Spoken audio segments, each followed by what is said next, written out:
excuse me, on the left over here, we have individuals who are religious fundamentalists, religious fanatics, and this is the expression, RT-PCR, real-time PCR expression of the VMAT2 gene.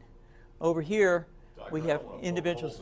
So let me complete. So over here, we have individuals who are not particularly fundamentalist, not particularly religious, and you can see there's a much reduced expression of this particular gene, the VMAT2 gene. Another evidence that supports our hypothesis for the development of this approach. What you see here is by spreading this virus, we're going to eliminate individuals from donning on a bomb vest and going into a market and blowing up the market. So our hypothesis is that these are fanatical people, that they have overexpression of the VMAT2 gene, and that by vaccinating them against this, we'll eliminate this behavior. So we have some very, very remarkable data in this next slide. Here we have two brain scans. These are fMRIs. These are two different individuals with different levels of expression of VMAT2. On top is an individual who's a religious fanatic, an individual, and we've repeated this numerous times, that has high levels of VMAT2. Now, this individual down here who had low levels of the VMAT2 gene, this individual would self-describe as not particularly religious. In each case, these individuals were read a religious text. This individual lit up the right middle frontal gyrus, shown here, and that's a part of the brain that's associated with theory of mind. It's a part of the brain that has to do with intents and beliefs and desires.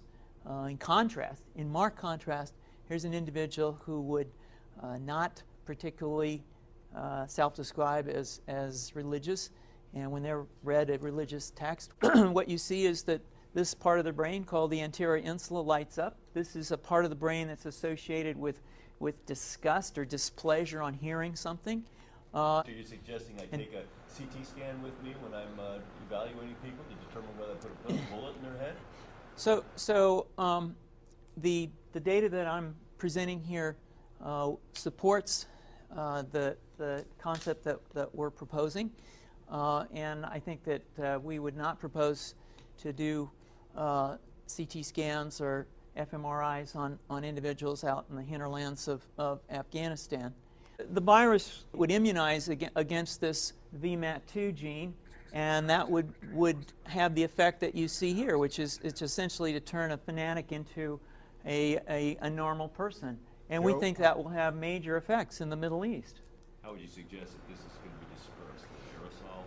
Well, so the present plan and the tests that we've done so far have used respiratory viruses such as flu or rhinoviruses, and we believe that that's a satisfactory way to get the exposure of the largest part of the population. Most of us, of course, have been exposed to both of those viruses, and we're quite confident that this will be a very successful approach.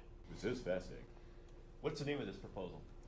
Yeah, so the name of this project is FunVax, which is the vaccine for religious fundamentalism. And you have a proposal already?